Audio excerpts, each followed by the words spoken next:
Dungeoneering speedrunning has been introduced to the game with high scores and in-game achievements and rewards. Before we get into that quick announcement, the graphical rendering update that was meant for today is being pushed 1 week and will come out May 26th, which is actually next Tuesday, as Monday is a bank holiday. Also, the player avatar has been pushed further back and will launch on June 8th instead of at the end of this month.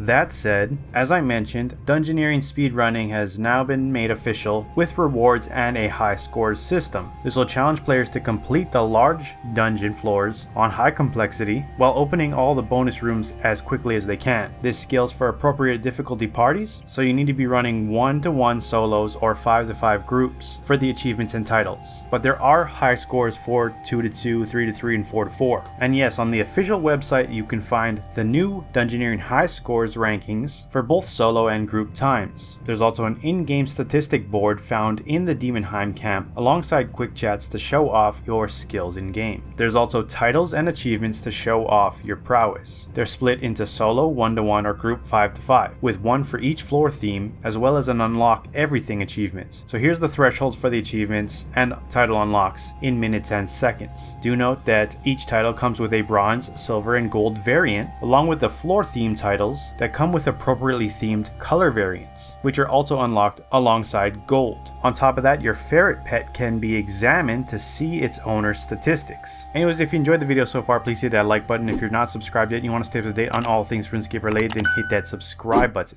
Thank you.